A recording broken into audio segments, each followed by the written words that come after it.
el tema de figuras literarias. ¿Sí se ve lo que se está compartiendo? Confírmenme, chicos.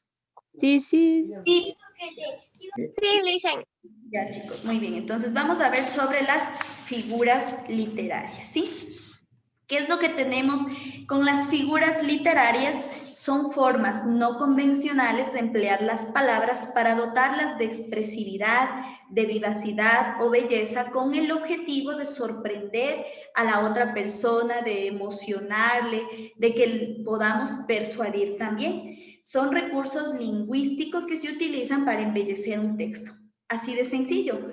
Son típicas del discurso literario y de sus géneros y es transformado para potenciar sus posibilidades expresivas. Entonces siempre acordémonos que esas figuras literarias son aquellos recursos que yo hablo o digo de una manera distinta, pero con el objetivo de darle como más belleza al texto, más de estética, de ponerle algo más de sentimiento para llegar a la otra persona.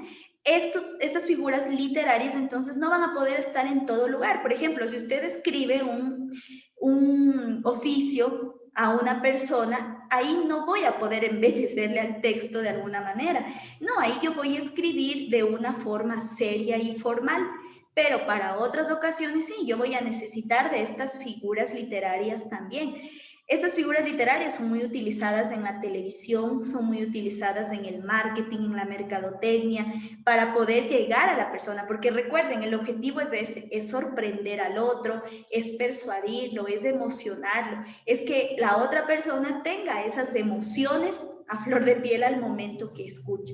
De eso se tratan las figuras literarias. Son formas para que nosotros podamos llegar a otra persona, ¿sí? Aquí también nosotros podemos hablar incluso en el lenguaje coloquial de esta manera y ya nos vamos a dar cuenta que nosotros lo utilizamos. Como yo les he dicho, no es nada fuera de la realidad, sino que es todo lo que nosotros escuchamos.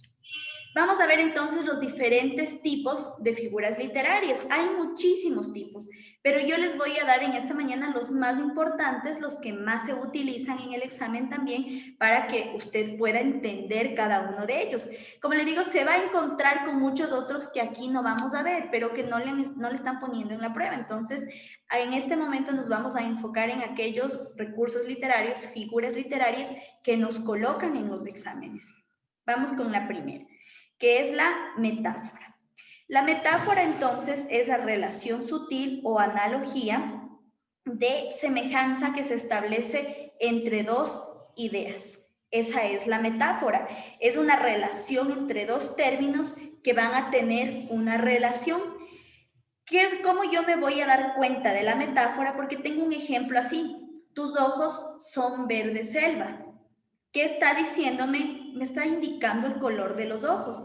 Aquí yo me voy a dar cuenta de algo. En la metáfora, yo no voy a tener un conector como tengo en símil o comparación. Ya lo vamos a ver. Yo aquí voy a tener de pronto, sí, el conector, pero solo el verbo cero estar, que en este caso conjugado es tus ojos son verde selva. ¿Cómo podía estar simplemente tus ojos, coma, verde selva? Y esa ahí es una metáfora. No necesariamente no va a tener ese conector de la comparación de decirme tus ojos son como una verde selva. Eso sería diferente, ¿no es cierto? Como vamos a ver en el ejemplo de abajo. La metáfora entonces se caracteriza por realizar esa relación, esa comparación, pero sin utilizar ese nexo de comparación, sino simplemente puede estar el verbo ser o estar, o puede simplemente estar la comparación con una coma y nosotros ya sabemos entonces qué es esa metáfora, ¿ya? Otro ejemplo, por ejemplo, valga la redundancia, puede decir, ¿no? Las perlas de tu boca, como tenemos aquí en la figura, si le vemos. Entonces, ¿a qué se refieren las perlas de tu boca? A los dientes, ¿no es cierto?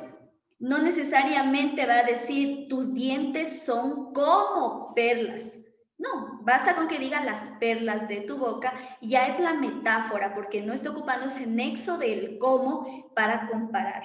¿Listo? Ahora la siguiente tenemos símil o comparación. También es una relación de semejanza entre dos elementos, pero aquí sí es con un nexo. El símil o comparación, a diferencia de la metáfora, sí va a tener ese nexo de conexión. Y el ejemplo lo tenemos aquí. Eres fría como el hielo. ¿Qué me está indicando? La forma de ser de la persona. Si vemos cómo de diferente manera nosotros embellecemos para decir las cosas a otra persona. Y muchas veces de esto ocupamos, ¿no? Como por no ser muy directos, muy frontales, sino que le embellecemos de una manera diferente a lo que estamos hablando. Y mira aquí en el símil o comparación, sí utiliza ese nexo. Van a estar palabras como la de aquí, como. Van a estar palabras también, se utiliza mucho el parece, se utiliza mucho también el cual, o también se utiliza el qué. Entonces, ejemplos podrían ser, se arrojó sobre ella cual águila sobre su presa. Tengo el conector cual y eso hace que sea un símil o comparación, más no una metáfora. Otro ejemplo, ¿no? Me abrazó cual si fuera la última vez. Me abrazó como si fuera la última vez. Otra, esa película es más larga que un día sin pan. Para los que les encanta el pan y les parece largo el día si no hay. Entonces, si vemos ahí ocupamos otro conector que es el ¿qué? Vamos con el siguiente, tenemos hipérbole. Este recurso literario yo lo utilizo cuando se aumenta o disminuye de forma exagerada un aspecto. Como dice aquí el ejemplo, le pedí disculpas 1000 veces. ¿Qué está haciendo? Exagerando, porque no es que necesariamente haya contado las veces y por eso las dice, no, es como una forma de exagerar. Está explicando que se ha disculpado de forma reiterada, que lo ha hecho muchas veces. Es como que yo dé una forma muy exagerada, ya sea para amplificar o para disminuir de la realidad. A eso se refiere. Como cuando usted le dice a su enamorado, te quiero hasta el infinito y más allá. Entonces, ahí está un hipérbole, es una exageración también que muchas veces lo hacemos. Otro, por ejemplo, tengo tanta hambre que me comería una vaca, ¿sí? Esos son ejemplos de hipérbole. ¿Sí me están comprendiendo? Otra, ¿no? Cuando tienen ahí las chicas un pretendiente o los chicos también, hay una chica por ahí que les está como molestando, pero ustedes no quieren. Y la típica frase que una vez les dicen, no estaría contigo ni aunque fueras del último hombre en la tierra. O no estaría contigo aunque fueras la última mujer sobre la tierra. ¿Sí? Eso es hipérbole porque es una exageración, ya sea para aumentar o para disminuir la realidad. ¿Hasta ahí están claros estos ejemplos? Sí, profe. Ya está. Muy bien. Vamos con el otro. Tenemos la metonimia.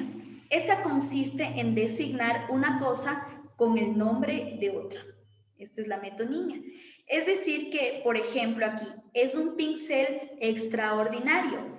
En lugar de decir, entonces, es un hombre que dibuja bien, es un hombre que ocupa el pincel muy bien, y yo simplemente le pongo es un pincel extraordinario. Pero, ¿qué estoy reemplazando? En lugar de decir aquella persona, aquel hombre, aquella mujer, yo hablo del pincel. Entonces, se toma al instrumento por persona. Esa es una metonimia. Cuando yo no le digo a la persona mismo o no digo algo exactamente, sino que ocupo algo que puedo reemplazarle por aquella cosa. Por ejemplo, otro, tenemos los jóvenes juraron lealtad a la bandera. Cuando están en sexto no es que se jura lealtad específicamente a la bandera, sino que esa es la representación, es el símbolo, pero a quien se jura lealtad, ¿a qué es? Al país, ¿sí? A eso se refiere la metonimia, o sea, que yo a algún objeto yo pueda designarle con otro y le cambio nada más de la palabra, pero sigo refiriéndome a la primera persona, cosa, lugar que yo esté considerando. Y aquí, miren, tenemos incluso ejemplos en dibujos que yo les he colocado que me da a entender las figuras literarias. Por ejemplo, aquí, ¿cuál de estas 4 figuras será? De la copa con el martillo. Hipérbole. Exactamente, porque es una exageración, ¿no? Como el martillo se va a romper al momento que se choca con una copa, ¿verdad? Es una exageración de la realidad. Y esta de aquí de la boca, ¿cuál será? La metáfora. Metáfora. Metáfora, porque ya lo dije, ¿no? Metáfora si es que dijera las perlas de tu boca, pero símil o comparación si dijera tus dientes son como perla, ¿sí? Entonces no nos olvidemos de esa diferencia entre la metáfora o símil. Vamos con las siguientes. Tenemos anáfora. La anáfora es la repetición rítmica de determinados sonidos o palabras, como tenemos aquí el ejemplo. Aquí todo se sabe, aquí no hay secretos. ¿Cuál es la palabra que se repite? Aquí. Y la anáfora es así, que yo tenga diferentes textos, de pronto algunas líneas, pero que se esté repitiendo la palabra al inicio o al final, que esté teniendo esa repetición rítmica. En esto es más de palabras, porque ya vamos a ver en otro cuando es más por los sonidos, ¿sí? Entonces, cuando usted ve así que se están repitiendo palabras, yo ya sé que es una anáfora, porque consiste en esa repetición de una o más palabras en el texto que yo esté diciendo. Pueden estar repetidas al inicio algunos y ya con los ejemplos que vamos a ver ustedes se van a dar cuenta también. La siguiente tenemos la prosopopeya o personificación. Consiste en atribuir cualidades de un ser racional a un ser inanimado. Prácticamente es ponerle esas características a un objeto como si fuera una persona. Por eso igual su nombre, la personificación. Porque yo le puedo atribuir características que obviamente un objeto, una cosa no va a poder, por eso es un ser inanimado. Como tenemos el ejemplo, el reloj nos grita la hora. El reloj es un objeto, el reloj no va a poder gritar, pero aquí en las figuras literarias se trata de eso, de que yo le ponga una característica que una persona lo hace, que un ser humano, un ser racional lo hace. Como pongo aquí, algo que un humano puede hacer, es gritar, y yo le estoy poniendo esa cualidad, esa característica, esa acción al reloj. Tenemos otro, por ejemplo, la luna me sonríe desde lo alto. La luna no es que me va a sonreír, sino que uno le atribuye cualidades o características de una persona, ¿ya? El siguiente tenemos el epíteto. Es para indicar la cualidad propia o inherente de un objeto.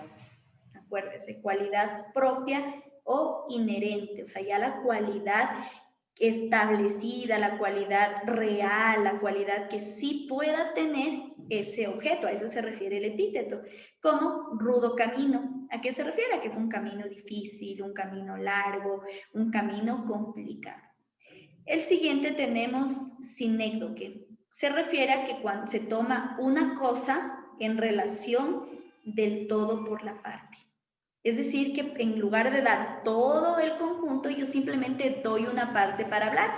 Como aquí, estoy buscando un techo donde vivir. No es que la persona va a buscar literal, solo un techo y ya. No, al momento que se refiere a techo, se está refiriendo ¿a qué? A la vivienda, a una casa. Pero yo lo tomo de esa manera, solo una partecita. También muchas veces hay otro ejemplo, dice, usó un acero para el combate. ¿Qué es lo que está tomando? Una partecita para decir que ha ocupado una espada, ¿sí? A eso se refiere que entonces tomo una relación de una cosa para tomar el todo por la parte. Y aquí tenemos ejemplos también, a ver, en gráfico. El de aquí, ¿cuál de estos tipos de figura literaria será? Epíteto. Epíteto. Personificación. Epíteto. ¿Por qué epíteto? Es prosopopeya. Exacto. Es personificación, es prosopopeya. El brócoli podrá estar así. El brócoli no. podrá estar así. El brócoli será así fuerte. No, es personificación. Le está poniendo cualidades de una persona a un objeto. Y la de acá, ¿cuál será? Anáfora.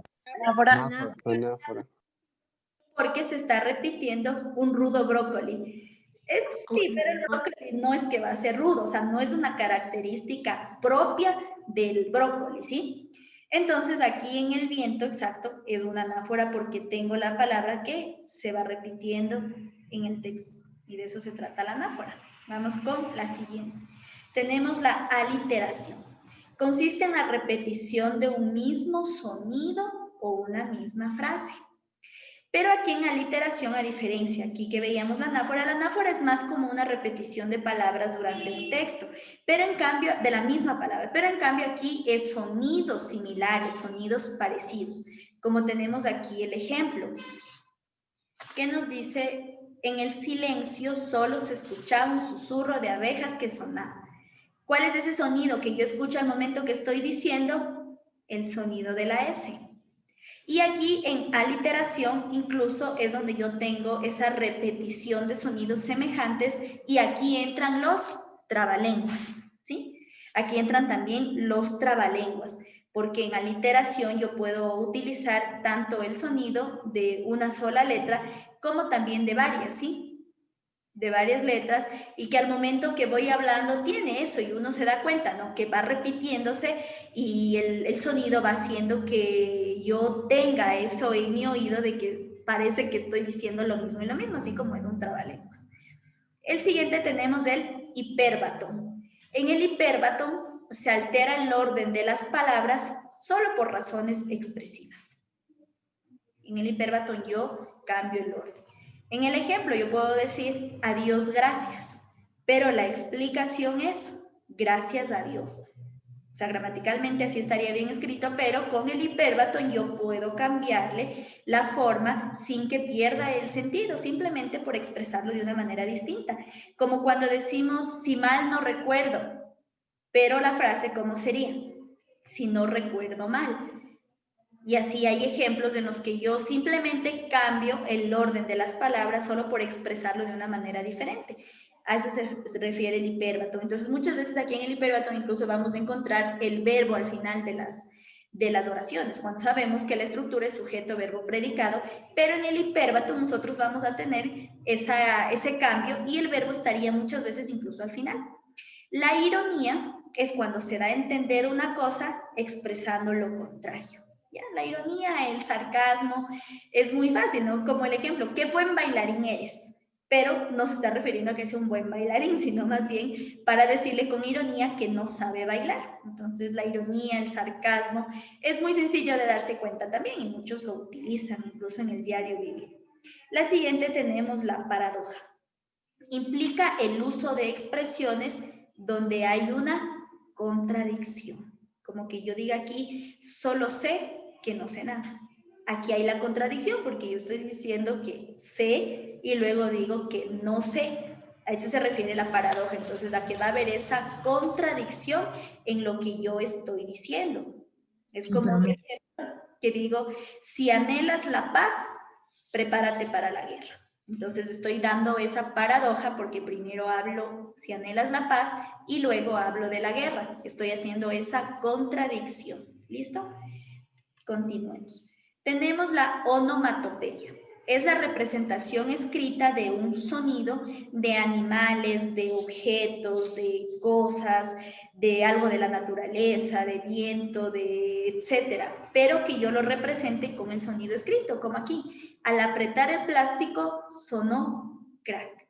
¿Qué estoy indicando? Que lo rompieron. Otro ejemplo, ¿no? Que, digamos, el reloj hace tic-tac, ¿sí? O sea, le estoy diciendo el sonido de lo que está haciendo ese objeto. Y esto es muy utilizado en cómics.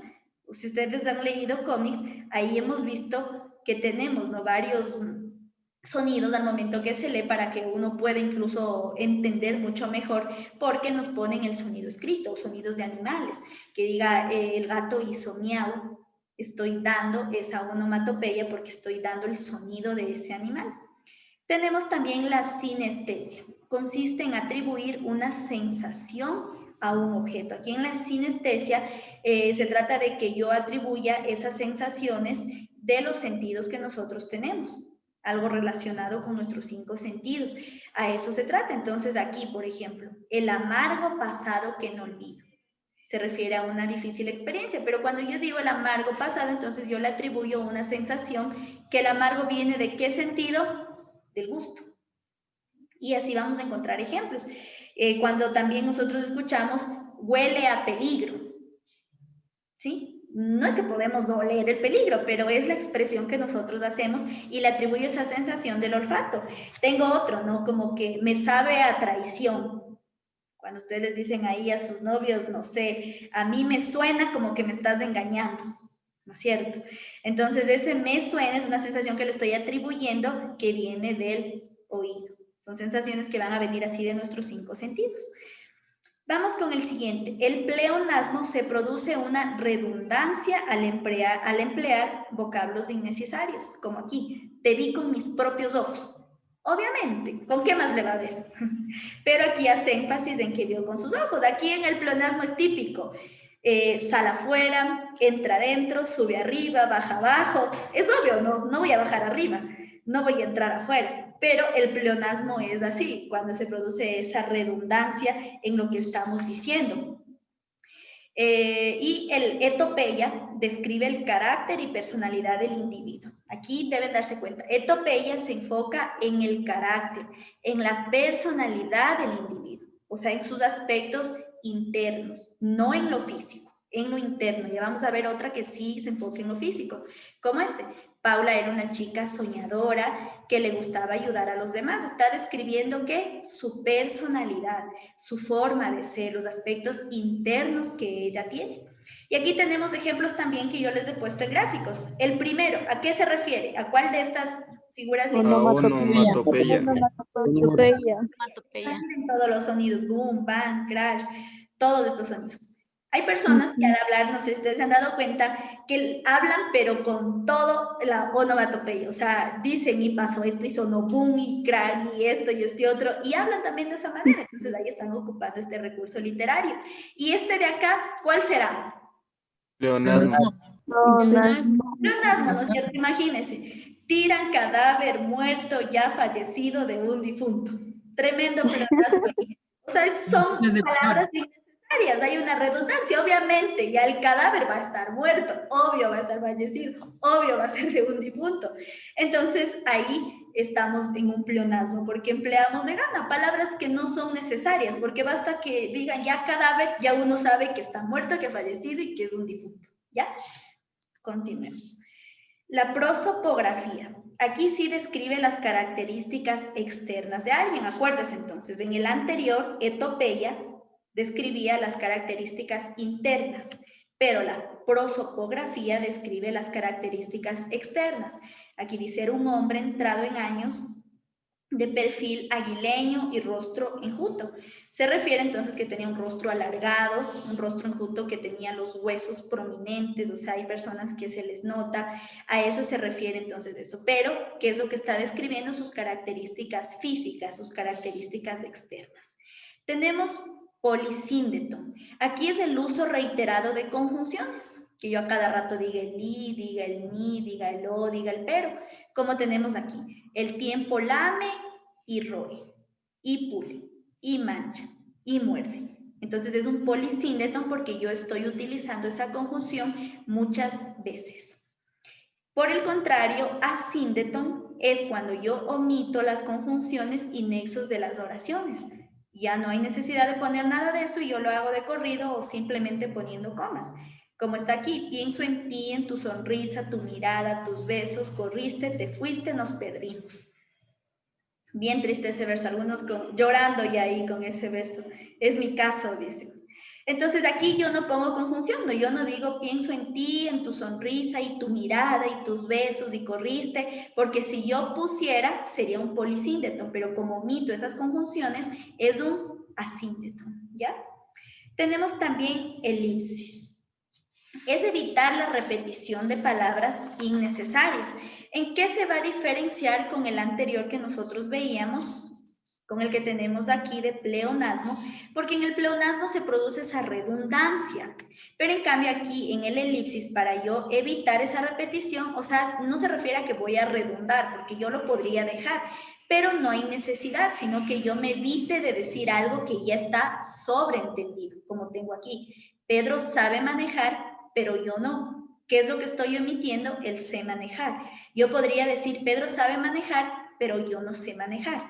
Es simplemente que yo quiero completarle la oración, pero con la elipsis no es necesario porque ya se sobreentiende que al momento que yo digo, pero yo no, yo ya omito esa pequeña parte.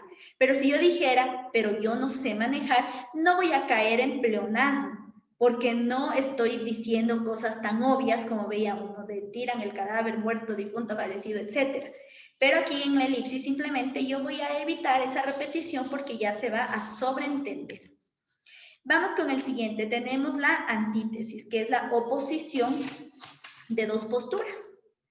Como está aquí, dice, me esfuerzo por olvidarte y sin querer te recuerdo.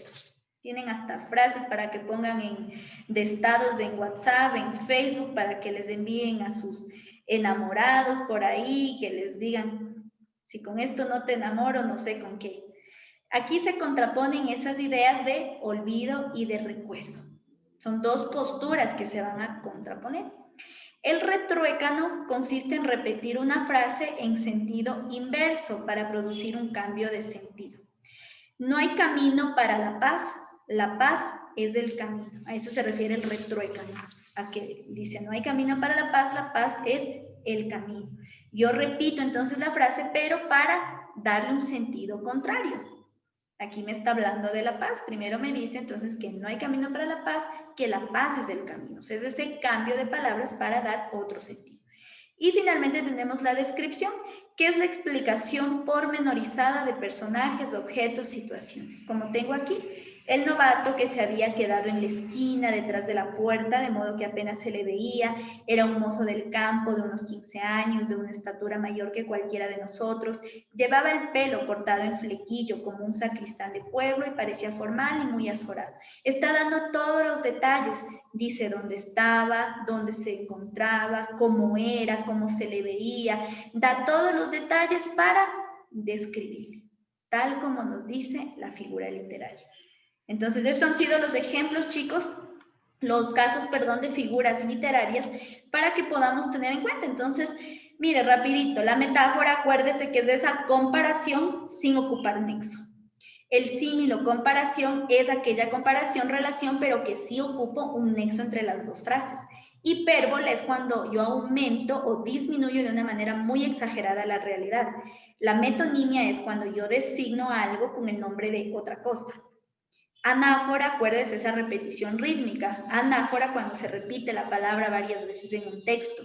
Prosopopeya, personificación, cuando yo le doy atributos de una persona a un objeto, a un ser inanimado. Epíteto, yo le doy una cualidad propia, una cualidad inherente, una cualidad que le pertenece a aquel objeto. Sinécdoque, cuando yo tomo una cosa para relacionar el todo por la parte. Simplemente me enfoco en una cosa pequeña, pero ya quiero hablar de todo. La aliteración es ese sonido de una misma frase, repetirlo varias veces. Aquí acuérdese que entran los trabalenguas. En el hipérbaton es cuando yo altero el orden de la frase solo por darle una razón diferente de manera expresiva. La ironía, cuando yo doy a entender una cosa, pero quería decir otra. En paradoja, ahí es donde hay una contradicción entre lo que yo estoy diciendo. Onomatopeya, cuando yo digo el sonido de algo de manera escrita. Sinestesia, cuando atribuyo sensaciones que vengan de nuestros 5 sentidos a objetos. El pleonasmo es esa redundancia de vocablos innecesarios. Acuérdese, pleonasmo de este ejemplo, del sube para arriba, baja para abajo. La etopeya describe el carácter y personalidad, aspectos internos de una persona.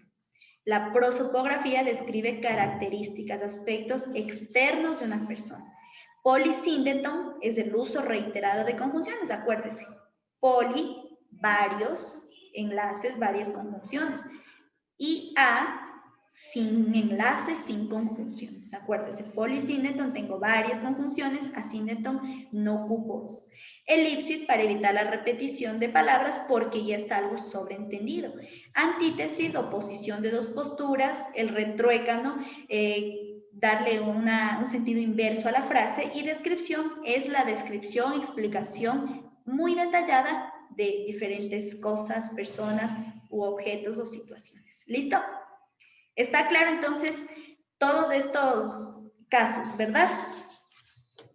¿Sí? ¿Sí o no? ¿O ya Sí. Sí. Ya. Y ahorita con los ejercicios, obviamente. Ahí está que se ríen, no sé si se están acordando de los ejemplos de pleonasmo, yo creo, ojalá. Vamos entonces ahorita con los ejercicios a ver y entender mucho mejor, y después también vamos a hacer un taller donde ustedes van a identificar todos estos casos. Vamos con el primero. Como siempre, usted ya sabe, aquí tiene el número de la pregunta donde va a encontrar en su libro para que pueda ver cuáles vamos resolviendo, para que usted también pueda ir pasando. Acuérdense que deben ir pasando. Y como siempre les digo, no se engañen completando el libro como que fuera un test. A ver, voy la 25, es la B, la 26, tal. No, usted coja la pregunta y vuelva a resolverla. Analícele y acuérdese lo que hicimos para que usted también se evalúe y vea que está aprendiendo y que pueda también volver a repasar. Dice, identifique la figura literaria empleada en el fragmento marcado en negrita. Cuando yo tengo ya el marcado en negrita, yo me puedo ir directo a la frase que me da eso. Si es que al leer la frase en negrita yo no entendiera, entonces ahí sí le toca leer todo el contexto. Pero veamos solo con esa partecita. Dice, y tus tendidas pestañas, arcos de ébano. ¿Cuál es las figuras literarias? Metáfora. Metáfora. Metáfora. Metáfora. Exactamente, metáfora, no hay ninguna otra opción y no tuvimos la necesidad de leer todo lo demás. Basta con que hayamos visto.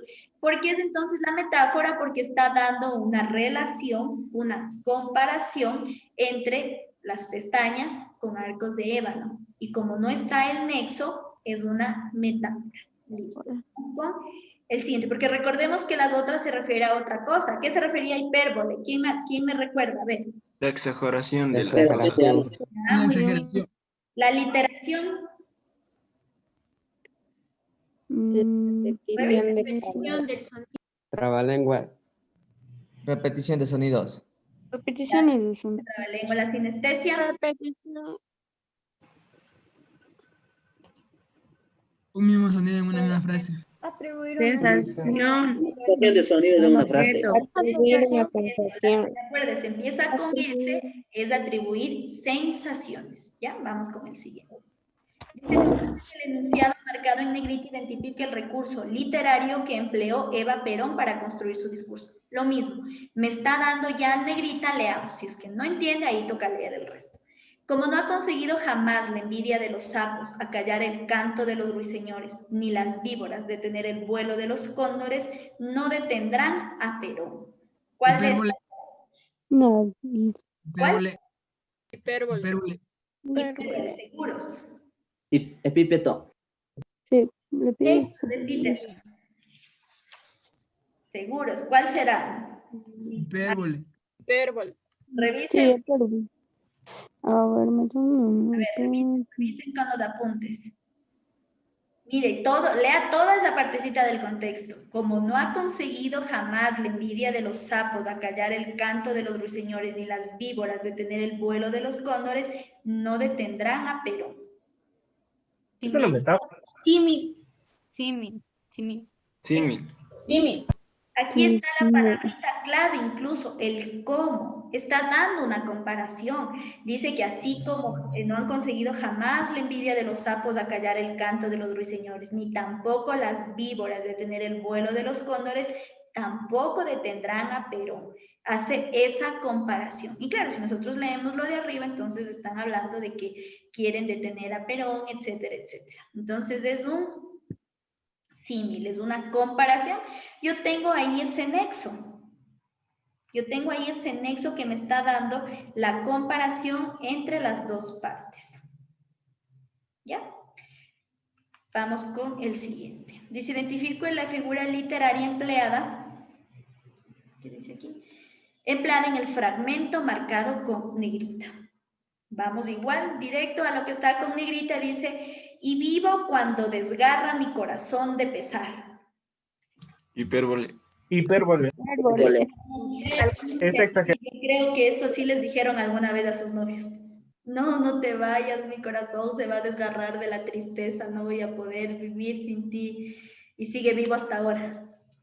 Entonces, ¿qué es hipérbole? Porque está exagerando, ¿no? Está exagerando. ¿Cómo mi corazón se va a desgarrar de pesar? O sea, no va a pasar eso. Entonces, es una exageración que nosotros estamos diciendo.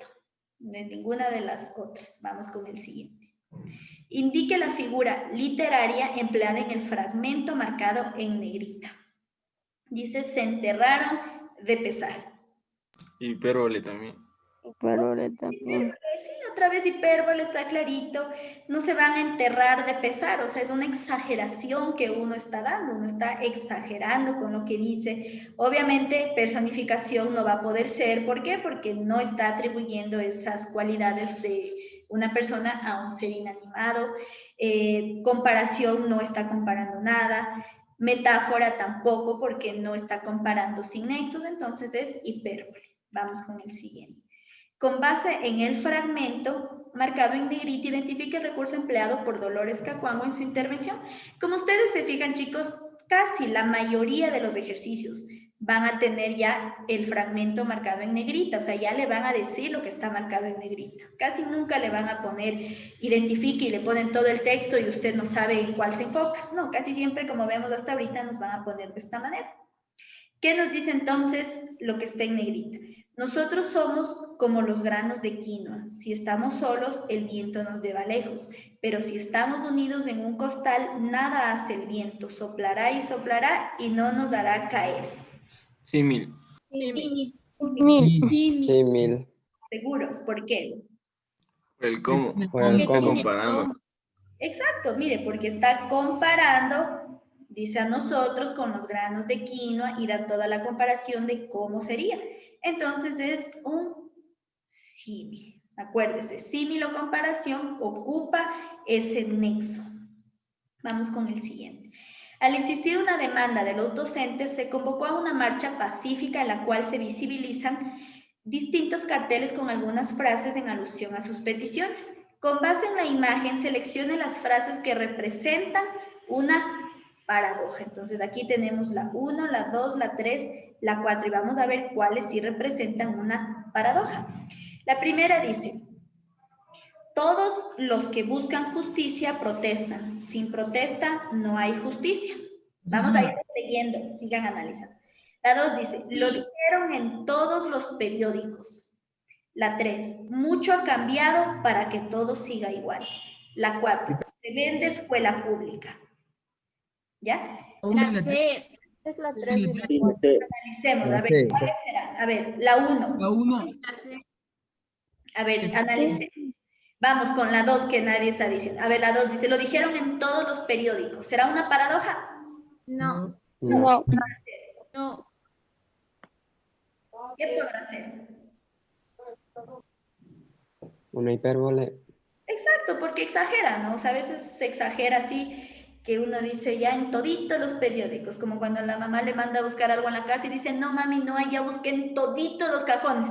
Y la mamá va y encuentra en el cajón, porque a veces ocupamos entonces de esa exageración. Entonces la 2 no es, veamos la A y la B. Veamos la siguiente, la 3 dice, mucho ha cambiado para que todo siga igual. Está contradiciendo. Sí.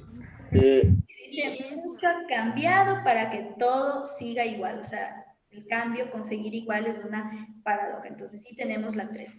Veamos entonces entre la 4 y la 1 para ver cuál es. La 4 dice, se ve escuela pública. Y la 1, Sí, ¿será la 4? Sí. Pues, ¿Por qué? Esa es la 4. No, ¿Cómo se va a vender? porque después la pública es pero gratis. no. puede ser. Es de todo. Exactamente, o sea, no se puede vender la escuela pública. La pública. Una paradoja, ¿sí? No puedo hacer eso, es algo contrario a lo que estoy diciendo, es una contradicción prácticamente, por eso es una paradoja. Entonces, ¿cuál será? La C. La D. La D. La D. 3 La D. y la 4. Entonces es la D. ¿Por qué no puede ser la 1, la opción 1? A ver, ¿quién se dio cuenta? ¿Qué es la opción 1? ¿Cuál figura literaria es la 1? Anáfora. ¿Por qué? Porque se repite las palabras. Protesta. No, no se está repitiendo. A ver, ¿cuál es? Hay otra. ¿Cuál es? ¿Cuál será? retrueca no. Exactamente. Es retrueca. Exactamente, muy bien. Es retruécano porque yo le doy la vuelta al sentido. O sea, ahí dice, todos los que buscan justicia protestan, sin protesta no hay justicia.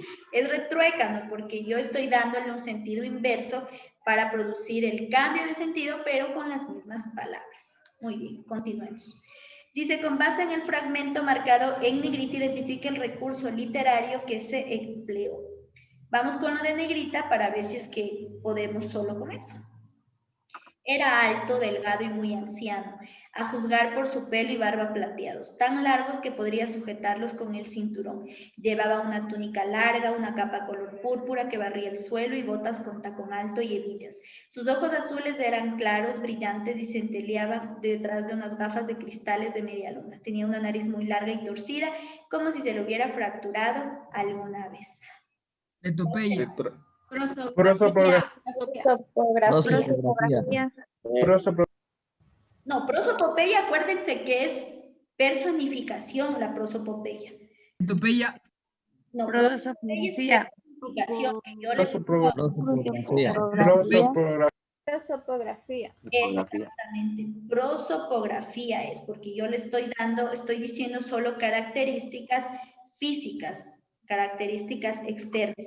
No se confundan con prosopopeya. Acuérdese que prosopopeya es o personificación, pero se refiere a que yo voy a atribuir cualidades de un ser humano a un ser inanimado. Y aquí está hablando solo de una persona, no le está dando a objetos. Ya, continuemos. Identifique el tipo de figura literaria. Dice, el viento de la noche gira en el cielo y canta, y el agua se desliza presurosa y alegre por las piedras, el viento me habla de ti. ¿Cuál será? Personificación. Personificación. Personificación. Sí, personificación. Personificación, muy bien. Mire, habrá momentos en los que usted se confunda porque puede que aquí diga, pero está ocupando bastantes conjunciones, está Eli, pero no está esa figura literaria, ¿sí? Puede que me diga, pero está ocupando el viento también 2 veces, pero no está esa figura literaria. Entonces aquí me está hablando de personificación. ¿Qué es lo que está haciendo? Dice, el viento de la noche gira, o sea, está hablando, dice, y canta. Son acciones que va a hacer una persona y le están atribuyendo a un objeto. Dice que el agua se desliza alegre. El agua no está alegre, sino son cualidades que le estamos dando a una persona, o el viento tampoco va a hablar. ¿Listo? Entonces es una personificación. Identifique el tipo de figura literaria. Dice, vuela pájaro azul, vuela gaviota. ¿Cuál será? Metáfora. Metáfora. ¿Seguro? ¿Seguro metáfora? Anáfora. Anáfora. Muy bien. ¿Por qué? Que se repite la palabra. Porque se repite, vuela. Abuela. Mire, se repite abuela. No es una metáfora porque no está dando una comparación. Es una anáfora porque está repitiendo esa palabra. Vamos con el siguiente. Identifique el elemento al que hace referencia a la metáfora marcada en negrita. No sé cuál será la metáfora marcada en negrita, pero bueno, vamos a leer. Me parece que era esta parte de aquí, gotas de diamantes. Veamos. Dice, cierto día Ana se preguntó, ¿de dónde nace la lluvia? Su madre nerviosa buscaba la respuesta en cientos de lugares en la red. Intentó ingresando la palabra lluvia en el buscador, no funcionó. Luego intentó con la palabra aguacero, luego diluvio y nada pasó. Finalmente intentó con tempestad, nada parecía.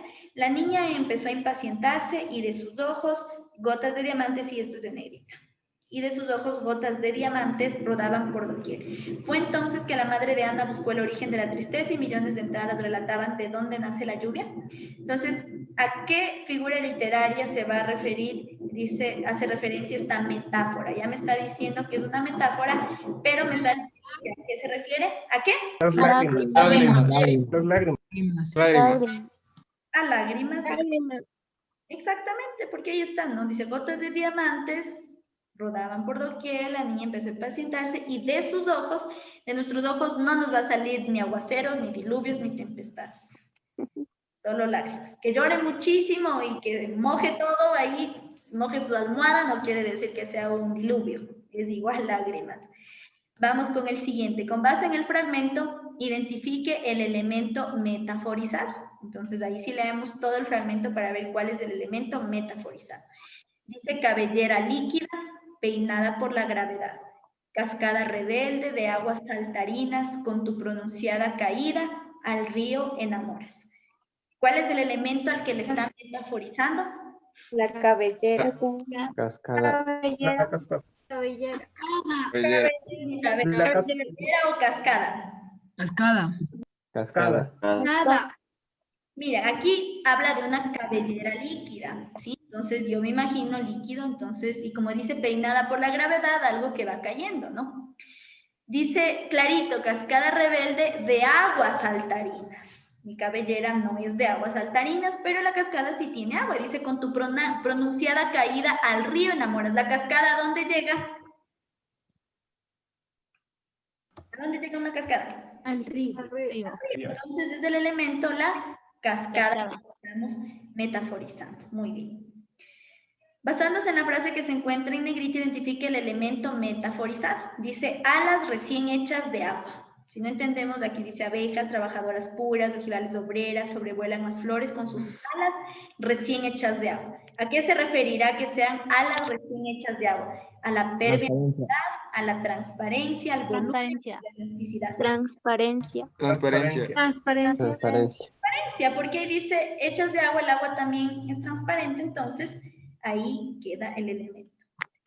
Lo mismo, vamos, como lo que está en negrita, ¿cuál es el elemento metaforizado? Dice arcos de diamante, la alegría del amanecer rompe la calma del mar. En un vaivén eterno de arcos de diamante se rompe fugaz su silencio. Hola. Olas. Exacto, me está hablando del mar, me está diciendo que es un vaivén, entonces rompe la calma del mar, etcétera. Me está hablando de las olas, digamos. Ya. ¿A qué figura literaria pertenece el texto? Enrique era un león en el campo de batalla. Personificación. Personificación. Personificación. Personificación se refiere a que yo pongo cualidades de una persona en un objeto. Alegoria. Metáfora. Metáfora, ¿por qué? Porque está el verbo era ser. Con el león. Exacto, mire, está haciendo una comparación y acuérdese lo que yo le decía, o sea, en una metáfora puede estar la comparación, podían decir Enrique, un león en el campo de batalla.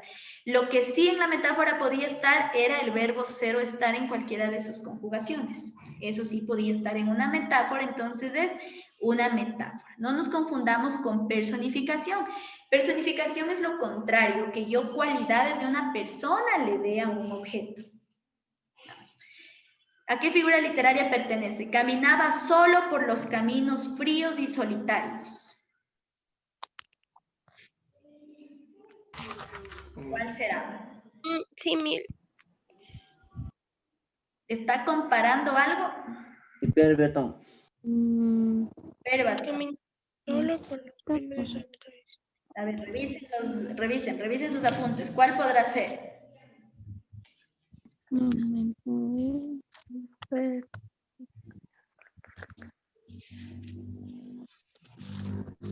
¿Cuál podrá ser? Revisen. Personificación.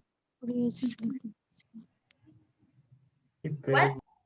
Personificación. Exactamente, miren, es personificación. ¿Por qué? Porque le está dando características de una persona, de algo, a un objeto. Dice caminos fríos y solitarios. ¿Sí? Entonces es una personificación. Metáfora no ni símil porque no está comparando nada.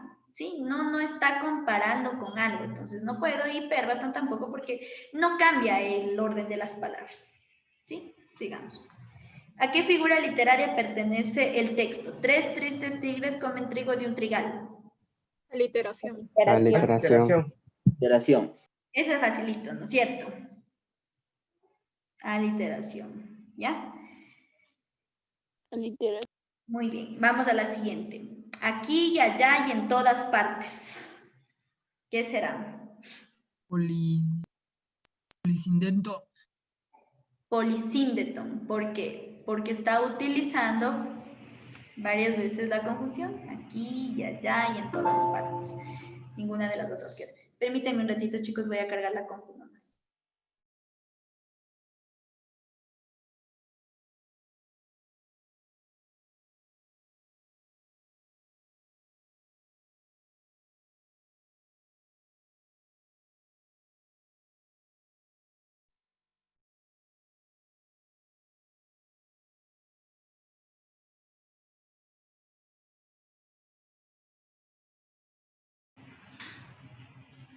Ya, continuemos.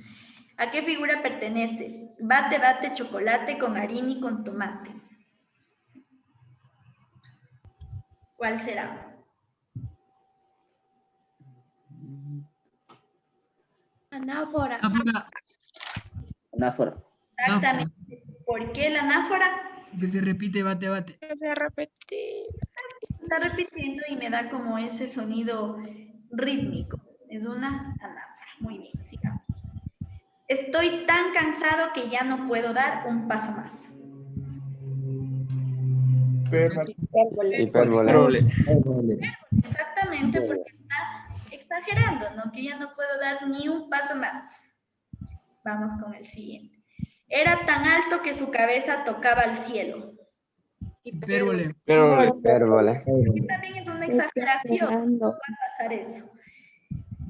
Listo, hasta ahí tenemos de figuras literarias, ¿sí? Entonces lo que ahora quiero, antes de que podamos pasar al taller que vamos a resolver solo de figuras literarias, tenemos aquí unos poquitos de ejercicios que nos han quedado de los temas anteriores, pero que sí quiero que los resolvamos para ir también evacuando todos esos temas, ¿listo?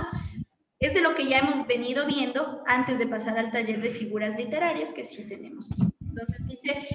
Con base en el texto, identifica la influencia griega en la cultura occidental. Las leyendas, vamos a ver entonces cuál es la influencia. Dice, las leyendas más antiguas del Mediterráneo nos hablan de seres gigantescos con un solo ojo en el centro de su frente, los cíclopes. Homero, Hesíodo y otros autores clásicos nos hablan de ellos en sus obras. El más conocido es Polifemo, que habitaba en la cueva de una isla del Mediterráneo y era hijo de Poseidón y Tos. Él fue tomado para la fábula de Polifemo y Galatea, escrita por Luis de Góngora, donde se relata la historia de uno de los cíclopes más populares de la mitología griega. Polifemo estaba enamorado de Galatea, pero ese amor no es correspondido, pues Galatea ama a Asis, hijo de Dios Pan.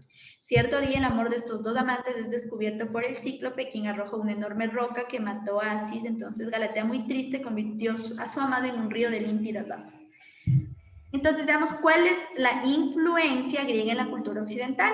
La dice, el tema del amor no correspondido se trata de igual manera dentro de la mitología griega como en los textos más contemporáneos. ¿Será esa la influencia que tuvo ¿será esa la influencia griega en la cultura occidental? No. A ver, la fábula de Polifemo y Galatea, escrita por Góngora, se narra la historia de uno de los textos más populares. ¿Me está dando una influencia? No. Que se narró. La C, en las leyendas antiguas del Mediterráneo se habla de seres gigantescos con un solo ojo en el centro de su frente. ¿Me está dando una influencia? No. La D dice, la mitología griega ha permanecido vigente a pesar del paso del tiempo, debido a que varios autores aún se inspiran en los relatos griegos. ¿Es Sí. Exactamente, por eso incluso me dice, se inspiran en relatos griegos, que a pesar del tiempo ha permanecido. Entonces es así, es una influencia. Y si con base en el texto identifique la razón por la cual Edison Armas se dirigió a José Sánchez. Entonces veamos qué es lo que él intentaba de manera implícita decir. En el debate entre los congresistas Edison Armas y José Sánchez acerca del apoyo a la comunidad de Piedra Roja, Armas expresó lo siguiente. El día de ayer fuimos parte de una acción sin precedentes. Hemos formado parte de un grupo lleno de humanidad y alegría frente a ese cambio histórico que nuestra comunidad precisaba. Por eso hoy tenemos el derecho a gritar de emoción por los grandes avances logrados en esta jornada de lucha y rebeldía. Ahora, José Sánchez, me dirijo a ti personalmente. Nosotros no dimos la espalda a quienes nos necesitaban. Es tu turno. Entonces, eso es prácticamente lo que le dijo. Veamos cuál fue entonces la razón por la cual le dijo eso. La A dice, para que sepa que fue necesario el esfuerzo para lograr el objetivo de la comunidad. No. No quiere solo decirle que fue necesario eso y ya. La B dice, porque fueron capaces de lograr cambios, algo que no se había visto nunca antes. Por eso le decía todo eso. No. No. Voy a decirle algo más. La C dice, para que no sea indiferente con la lucha de la comunidad y se una para apoyarlo. Sí. Puede ser, Sí. sí. Puede, y damos la D, dice, porque la transformación realizada por la gente le dio el derecho a emocionarse. No. No. No es la No. C. Es La C, profe. ahí completa todo, ¿no? Que le dice que ellos no han dado la espalda, o sea, no han sido indiferentes y como le dice es tu turno, como que te toca. Siguiente, dice, con base en el caso identifique la frase que se debe emplear para la campaña en contra del bullying. Leamos. En una institución educativa, los estudiantes diseñan una campaña para disminuir el acoso escolar o bullying. Una de las primeras acciones que van a tomar es seleccionar una frase para colocar en pancartas en las inmediaciones del colegio. Debido a que sus argumentos en contra del bullying van a estar a la vista de docentes y estudiantes, el jefe de estudios les ha solicitado que revisen aspectos relativos a la redacción, precisión léxica y ortografía. Además, les recordó que sus argumentos deben convencer a sus compañeros de reducir a cero las prácticas de acoso escolar. Prácticamente esto es lo que quieren con esa frase para el cartel. La A dice, el bullying escolar es una situación de vulneración de los derechos de los niños y adolescentes. Por ello, debemos evitar acciones que lo reproduzcan. ¿Podrá ser? Podría. No. Sí, está bien. Veamos. Podría ser. La B dice, el acoso es cosa seria. Es por eso que debemos unirnos en contra de los que hacen bullying y frenar estos abusos en el colegio. ¿Podría ser? No. Podría ser. A ver, veamos. La C dice, el bullying escolar es la exposición a daños físicos y psicológicos de forma malintencionada y reiterada que sufre un estudiante por parte de otro. No, esa lo es. Porque dice malintención. Exacto, porque lo que quiere es llegar al resto, convencer. Aquí no convenzo, simplemente estoy informando algo. La D, el acoso escolar se produce en la escuela y pasa cuando un estudiante acosador asusta o molesta a un estudiante y lo maltrataba a diario. No. No. No lo escribí. Ahora veamos entre la A o la B. Mire, aquí la B dice, el acoso es cosa seria. Es por eso que debemos unirnos en contra de los que hacen bullying. ¿Cree que esta frase, que diga de esta manera, va a ser para que lea también un docente? No es la A. No. Es Es la la A. Es la A, Sí, porque es la esta partecita que diga, usted podría decirle a un compañero, bueno, ya, yo te motivo a que no haya bullying y nos vamos a unir en contra. Y al momento que digo unir en contra, ¿qué estoy haciendo? Cayendo en lo mismo. Y no voy a decirle de esa manera para evitar el bullying. Listo. Continúo. Con base en el texto identifique el cambio que se dio gracias a la era digital. El libro desde siempre ha permitido la difusión y la conservación de la cultura. La manera de leer, tal y como la conocíamos, se ha modificado con el advenimiento de la era virtual y el aparecimiento del libro digital, y su uso ha aumentado exponencialmente. Su crecimiento está relacionado, desde luego, con ventajas que ofrece en comparación con los libros impresos. Entre las principales se encuentra el hecho de que ocupa menos espacio. Esta es una de las propiedades más valoradas por quienes prefieren el libro electrónico, además de su portabilidad. Lo descrito anteriormente brinda una alternativa para las personas que gustan de viajar, ya que un solo libro podría no ser suficiente, y al contar con un formato digital puede llevar algunos libros sin excederse en el peso de su equipaje. Entonces veamos cuál fue el cambio que se dio. A ver, ¿cuál? La C, dice. La C. C. La C. Todos están... Soporte digital. Profe, la C. La C, exacto, porque aquí dice clarito, el soporte digital facilita la portabilidad y ahorro de espacio, que es lo que me está diciendo, que es lo que me está diciendo todo el texto. ¿Ya? Entonces es la C. Continuemos. Con base en el texto identifique la ambigüedad del discurso, lo que no está muy claro, lo que me da a entender una y otra cosa. Con la llegada de la nueva administradora, el almacén dará un giro inesperado. Por favor, compañeros, seamos conscientes de que no tenemos ningún impedimento para cumplir nuestras obligaciones. El recorte de los honorarios realmente ni nos beneficia ni nos perjudica, por lo que no será importante ahondar en aquello. La excesiva profundización en los inconvenientes no es buena idea. Es la A. ¿Cuál será la ambigüedad? La A. Exactamente, porque o sea, está diciendo que ni beneficia ni perjudica, entonces no está siendo muy clara. En cambio, con las otras está siendo frontal. el almacén dará un giro con la llegada, la excesiva profundización de inconvenientes no es buena idea y el ser responsable es necesario. Entonces, es la A, porque me está dando una ambigüedad, no es algo claro que yo pueda entender. Unos lo toman por un lado, otros por otro lado. Con base en el caso, identifique el postulado acorde al análisis de las fuentes. Dice, en el discurso de bienvenida a la casa abierta del colegio, el director presenta una lista con el orden del día. Después del 10º punto expresa, como 11º punto, tendremos un recital poético en la obra, con las obras de los estudiantes. Rubén, que sabe que en un discurso debe utilizarse un lenguaje culto, busca la definición de la palabra 11º en el diccionario de la RAE. La única acepción del término explica. 11º, dicho de una parte que es uno de los 11 iguales en que se divide un todo. O sea, la 11ª parte. ¿Cuál de estas entonces será el postulado que esté de acuerdo al análisis de las fuentes? Tanto lo que dice el profesor como lo que había consultado Rubén. La definición carece de datos para afirmar que el término 11º es inadecuado. No tengo datos. ¿Es Sí, la? tiene datos. La B. La B, veamos, dice, ¿la definición del diccionario ratifica el empleo del término 11º? No. No. No. Porque aquí me dice 11º punto, él se está refiriendo al punto que vamos a ver, pero aquí 11º dice que es una de las 11 partes iguales en que se divide, entonces no es. La C dice, ¿el término 11º según el diccionario está mal utilizado? Sí. Sí. Sí. Sí. Exactamente. Me está diciendo clarito el diccionario que 11º se refiere a dividir una parte en 11 partes iguales. Y si digo 11º, es escoger una de ellas. ¿Cómo debería haber ocupado entonces el profesor para decir lo que él intentaba? 11º. 11º o 1/10, ¿ya? O sea, 1/10, unido. Continuemos. Con base en el texto, ya sabe, ubicar de forma jerárquica. Gobierno es la investidura legal que recae sobre un individuo, sistema encargado de supervisar, controlar, regular y monitorear toda actividad en una entidad político-administrativa. Existen diferentes tipos de gobiernos en el mundo y estamos ubicándonos en el texto. La república es uno de ellos, donde un gobernante es elegido por un sistema de voto popular. Países como Colombia y Ecuador lo poseen. Tengo aquí como Colombia, entonces acá abajo, ¿qué irá?